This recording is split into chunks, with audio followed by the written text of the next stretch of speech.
अयोध्या में रामलला के मंदिर की प्राण प्रतिष्ठा की डेट जैसे जैसे नज़दीक आ रही है, सियासी रार जो है वो और ज़्यादा बढ़ता जा रहा है। जो विपक्ष है वो लगातार तमाम मुद्दे उठा रहा है और आरोप लगा रहा है कि सियासी लाभ लेने के लिए बीजेपी ने जिस तरह से प्राण प्रतिष्ठा का कार्यक्रम तय किया है, जिस तरह से बीजेपी और बीजेपी के जो से जुड़े जो संगठन हैं वो इस पूरे मामले में जिस तरह से वो एक तरह से कह सकते हैं पूरी तरह से उन्होंने इस प्रोग्राम को हाईजैक किया है, वो कहीं ना कहीं सियासत से प्रेरित है और तमाम तरह के आरोप लगा रहे हैं।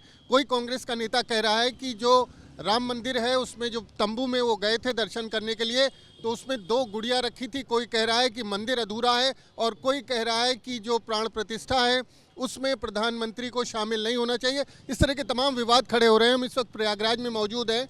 प्रयागराज के कुछ लोग हमारे साथ हैं, उनसे बात करते हैं। ये बताएं कि जिस तरह का लगातार कांग्रेस और कांग्रेस पार्टी और तमाम जो विपक्षी दल हैं आरोप लगा रहे हैं प्राण प्रतिष्ठा को लेकर, क्या कहेंगे आप, क्या लगता है? सबको पता है कि कण कण में राम है। कांग्रेस का सारा आरोप निराधार है। कांग्रेस के पास इस समय कोई विकल्प ही नहीं बचा है सिवाय इसलिए इस तरीके का हरकत करें कि वो बार बार सिर्फ अपने टोपी वोट को बचाने का प्रयास करें। और ये जग जाहिर है कि कांग्रेस के पास मुद्दे खत्म है तो क्या करें, वो जो 5-6% वोट मुसलमानों का मिल सकता है उसको संजोने में बैठे हैं। और कुछ वो हिंदू जो हिंदू के नाम पर कलंक हैं वही कांग्रेस के साथ हैं। इसलिए कांग्रेस के सारों आरोप ऐसे ही बेकार हैं। कण कण में राम है, उनका जो भी आरोप है वो सब निराधार है। कांग्रेस के एक मंत्री कर्नाटक सरकार में मंत्री हैं, वो कह रहे हैं कि वो गए थे अयोध्या में और जब बाबरी मस्जिद ढाई गई थी तो तंबू में 2 गुड़िया रखी थी। इस तरह की भाषा क्या लगता है कि कांग्रेस के लोग क्यों बोल रहे हैं? चलिए, कम से कम उनके दिमाग में ये आया कि वहाँ गुड़िया रखी थी और उस गुड़िया की ताकत, उस गुड़िया की पावर जान लें कि भगवान राम के नाम से उस गुड़िया में सिद्ध हो गया कि कांग्रेस बाहर हो गई। और आप क्या कहें इस तरह की जो बयानबाजी हो रही है? बहुजन समाज पार्टी सभी धर्मों का सम्मान करती है और अभी हमारे नेता के भी आपने 15 जनवरी को बयान आपने लोगों ने सुना होगा कि अपने जन्मदिन के अवसर पर हमारे नेता ने कहा भी है कि निमंत्रण हमको मिला है। तो बहुजन समाज पार्टी की राष्ट्रीय अध्यक्ष आदरणीय बहन कुमारी मायावती जी ने भी कहा है कि हम सारे धर्मों का सम्मान करते हैं लेकिन वहाँ मस्जिद भी बनना चाहिए, क्योंकि सरकार का खुद का प्रोजेक्ट है। आदरणीय प्रधानमंत्री जी ने स्वयं कहा है कि वहाँ मस्जिद भी बनेगी। तो बहुजन समाज पार्टी कभी भी किसी धर्म का विरोध नहीं की, क्योंकि भारत में विभिन्न धर्म के लोग रहते हैं और बहुजन समाज पार्टी सभी धर्मों का सम्मान करती है। आप क्या कहेंगे जिस तरह की बयानबाजी लगातार हो रही है? ऐसा लग रहा है कि विपक्ष जो है वो उसके हमले जो है वो लगातार बढ़ते जा रहे हैं और उसको हजम नहीं हो रहा है, ऐसा लगता है। आज से पहले कांग्रेस को गुड़िया नहीं दिखाई दी थी। जब जैसे ही प्राण प्रतिष्ठा का समय नज़दीक आ रहा है उनको गुड़िया दिखाई देने लगी है। 2025 में 2024 में इनका जो भी बयान दे रहे हैं वो साफ दिख जाएगा कि भारत की जनता क्या चाहती है, राम राज चाहती है या कांग्रेस सरकार चाहती है। इस तरह की बयान देना कांग्रेस की हार एक तरह से मानी जा रही है। कोई भी सही चीज़ बताना चाहिए उनको। चुनाव से पहले हार मान लिया, आप ये कहना चाह रहे हैं? जी, चुनाव से ये हताशा है क्या? जी, ये बिल्कुल हताशा है। इन लोगों ने मान लिया कि चुनाव से पहले हम हार गए हैं। आप किसी भी बिंदु पर अगर देख लीजिए, बच्चे में जो जोश दिखाई दे रहा है, क्या ये जितने भी गुड़िया बोल रहे हैं और तमाम उल्टी सीधी हरकतें बोल रहे हैं, ये इनको शर्म नहीं आती कि ये क्या कर रहे हैं? हर जगह जोश दिख रहा है। आप बाज़ारों में जाइए, आप कहीं भी जाइए, छोटे गांव में जाइए, कस्बे में जाइए, हर जगह राम नाम। एक तरीके से रोज़ राम नवमी हो चुका है, हर दिन राम नवमी। और भारतीय जनता पार्टी ने इतना अच्छा किया है। अभी कुछ नेता कह रहे थे कि इन्होंने भजा लिया लोगों, ये राम नाम का इस्तेमाल किया। किसने मना किया था कि आप राम नाम का इस्तेमाल मत करिए? आपने राम नाम का इस्तेमाल नहीं किया, आप टोपी पहन के बैठ गए। आप भी राम नाम का इस्तेमाल करते। अब राम नाम की ताकत यही देख लीजिए कि पूरा भारत राममय हो चुका है, पूरा विश्व राममय हो चुका है और हर जगह राम नाम की चर्चा है। हर लोग कल्याण की बातें होने लगी हैं। राम राज्य की तरह का जो माहौल था वो दिखने लगा है। हर आदमी एक दूसरे से जय श्री राम करने लगा है। हर लोग बहुत पहले जब हम छोटे थे तो हमें याद है हमारे यहाँ लोग आते तो जय राम जी की करते थे। और आज हम देख रहे हैं कि पिछले कुछ दिनों से हर व्यक्ति आकर के जय राम कर रहा है। तो यही चाहिए था। और यही भाईचारे से यहाँ अपराध कम होगा, इसी भाईचारे से समाज में प्रसन्नता होगी। आपको क्या लगता है क्या हो रहा है ये राजनीति जो हो रही है? राजनीति को अगर किनारे कर दीजिए तो आप देखिए बाबरी मस्जिद के जो मुख्य पक्षकार थे इकबाल अंसारी जी, वो इतने उत्साह से जो है स्वागत कर रहे हैं इस राम मंदिर निर्माण का और इन सब चीज़ों का, क्योंकि जो अयोध्या में विकास हो रहा है, जिन चीज़ों का विकास हो रहा है, भारत की पृष्ठभूमि और जो रही है सनातन धर्म की जो रही है, वो आज एक उभर के सामने आई, जिसको अलग पक्षकार के रूप में उन्होंने स्वीकार किया है कि ये होना चाहिए और इसको सभी लोग स्वीकार कर रहे हैं, बहुत अच्छी तरीके से कर रहे हैं। क्योंकि जो अर्थव्यवस्था वो सारी चीज़ें हैं, यूपी की है या भारत की भी है, जितनी भी इंफ्रास्ट्रक्चर है, कितनी कंपनियां वहाँ पर आ रही, कितनी चीज़ें, तो लोग अपने रोज़गार को देखते हुए, अपने अपने विकास को देखते हुए सब राममय हो रहे हैं और सब राम राज्य की स्थापना के लिए कल्पना कर रहे हैं। आप यही समझिए कि इसमें जो एक मुख्य पक्षकार थे वो पूरी तरीके से इसका स्वागत कर रहे हैं कि ये विपक्ष और कांग्रेस का विपक्ष और कांग्रेस तो आज तो बौखलाहट में है। वो एक राजनीति करते थे वोट बैंक की, जो आज उनके हाथ से खिंचता हुआ जा रहा है। आप देखिए बॉम्बे से एक मुस्लिम बहन जो है पैदल यात्रा करते हुए वो आ रही है, वो उनको अपने हाथ से सरकता हुआ दिख रहा है, जैसे मुट्ठी से रेत सरकती हुए, तो उसी तरीके उनकी राजनीति सरकती हुई दिखती रही है, इसीलिए वो बौखलाहट में इस तरीके का बयान दे रहे हैं। आपको क्या लगता है राजनीति हो रही है? 100% राजनीति हो रही है और मैं तो सिर्फ यही कहूँगा जय श्री राम। बीजेपी विपक्ष का आरोप है कि बीजेपी ने इस पूरे मुद्दे को हाईजैक कर लिया है और पूरी तरह से जो राम है उनका कहना है राम सबके हैं, सबको बुलाना चाहिए था, प्रधानमंत्री उसकी प्राण प्रतिष्ठा में जा रहे हैं और जिस तरह के आरोप लगाए जा रहे हैं, क्या कहेंगे? सर हम तो चाहते हैं आप हाईजैक कर लिए होते, आज बीजेपी हाईजैक कर रही है, आप पहले कर लिए होते, जरूरत ही न पड़ती इसकी। भाई जो कर रहा है, जिसको प्रभु ने बोला है वही कर रहा है, दूसरा नहीं कर पा रहा है और ना कर पाएंगे। जो इस धर्म के बारे में जानेंगे वही कर सकता है, जिसको पता ही नहीं संस्कृति के बारे में वो क्या करेगा? आप बताइए उनको क्या हमारे सनातन के बारे में पता है, वो क्या कर सकते हैं इसके विषय में? जिसको पता है वो कर रहा है और पूरा देश राममय है। मैं तो कहूँगा बस जय श्री राम। अच्छा, लोग ये भी कह रहे हैं कि अगर उन्होंने राम का मुद्दा हाईजैक कर लिया है तो कृष्ण जन्मभूमि का मुद्दा है वो कांग्रेस कर ले या विपक्ष कर ले। ताकत हो तो कर लें। हम इस समय तो देश की जनता राम को रिझाने में, उनकी पूजा में, उनके कार्यक्रम में लगी है। अगर इसका फ़ायदा वो उठा सकते हो तो उठा लें, हो सकता है कल्याण हो जाए। हम तो कहते हैं कि अगर वो इस मुद्दे को ले लेंगे, कृष्ण का मुद्दा ले लें, काशी का मुद्दा ले लें, कांग्रेस के पास अगर इतनी गट्स है तो वो ले लें, वो विरोध न करे बल्कि साथ दे। कम से कम हमें बड़ी प्रसन्नता है कि मायावती जी ने इसका विरोध नहीं किया और वो साथ दे रही हैं, उन्होंने सबका साथ देने की बात कही है। इसी तरीके से अन्य पार्टियों को भी चाहिए, क्योंकि वो उनको चाहिए, हर पार्टियों को चाहिए कि विरोध की राजनीति न करें, समाज कल्याण की राजनीति करें, जन जन को सुख देने की राजनीति करें। इसको पॉलिटिक्स कहते हैं। आप क्या कहेंगे? बीजेपी ने पूरे मुद्दे को हाईजैक कर लिया है। देखिए, धर्म का मुद्दा आता है तो धर्म के अगुआ तो शंकराचार्य को होना चाहिए।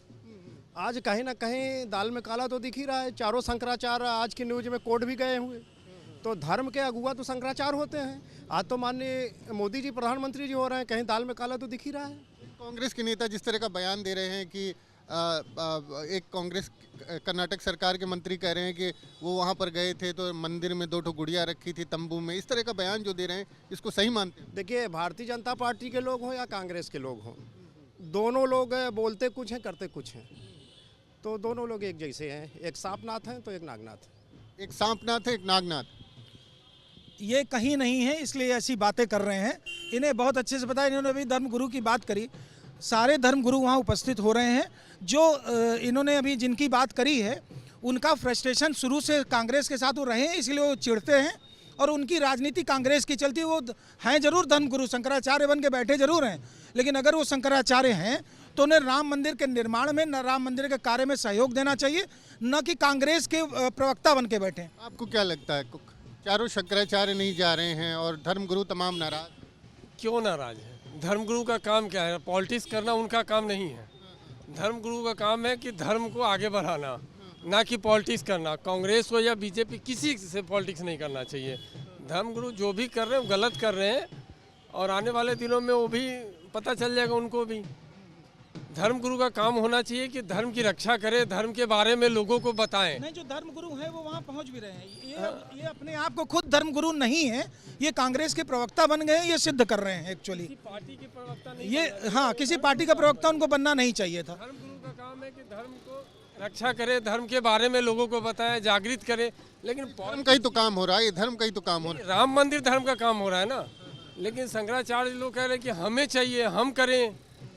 तो देश के प्रधानमंत्री हैं। शंकराचार्य को अहम हो गया है इस समय, और भारत की जनता ने इस तरीके के शंकराचार्य को भी हटाने का उपाय सोच लिया है, क्योंकि ये शंकराचार्य हो ही नहीं सकते जिस तरीके की बात ये कर रही है कांग्रेस का। बताइए, अहम आ गया शंकराचार्य। अब तो ये हो गया, अभी तक तो देशभक्त का प्रमाण पत्र बांटती थी भारतीय जनता पार्टी। आज तो अब ये दिन भी देखना पड़ रहा है कि शंकराचार्य को भी प्रमाण पत्र ये लोग दे रहे हैं कि वो प्रमाण पत्र है ही नहीं, अभी यही सबको प्रमाण पत्र देंगे। आप प्रमाण पत्र देंगे शंकराचार्य को भी, जो हिंदू धर्म के सबसे बड़े गुरु हैं? बिल्कुल, हम जनता ही सबको प्रमाण पत्र देते हैं, हम ही बनाते हैं प्रधानमंत्री भी, और हम ही उन्हें शंकराचार्य बनाते हैं।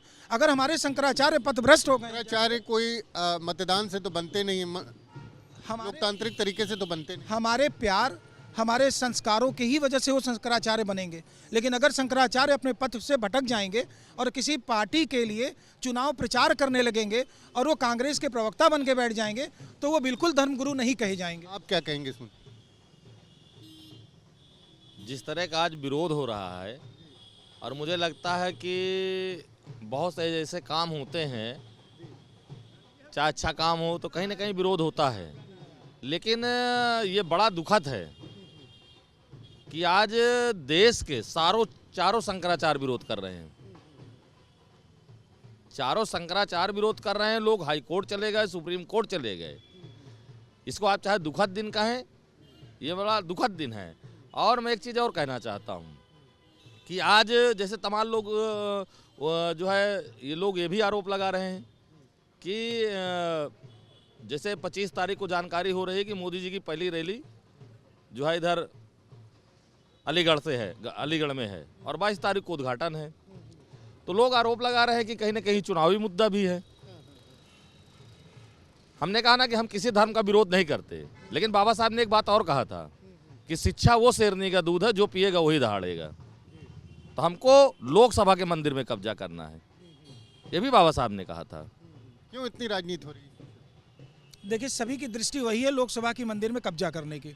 और जब हम किसी कार्य को समाज के हित में कर रहे हैं, तो जो लोकसभा में कब्जा करने की कोशिश कर रहे थे गलत काम करके, इधर उधर लोगों को भटका करके, तो जब भारतीय जनता पार्टी के पास एकदम क्लियर वर्क करने का, समाज में सुख चैन अमन लागू करने का, आप ये देखिए कि कांग्रेस ने शुरू से कहा रोटी कपड़ा और मकान, और रोटी कपड़ा और मकान दिया किसने? भारतीय जनता पार्टी ने। आज रोटी कपड़ा और मकान तीनों सन 47 के बाद आज भारतीय जनता पार्टी ने आम जनता को रोटी भी दिया, कपड़ा भी दिया और मकान भी दिया। आप बताइए, चारों शंकराचार्य को भी अब बीजेपी के लोग सर्टिफिकेट देंगे एक सज्जन के?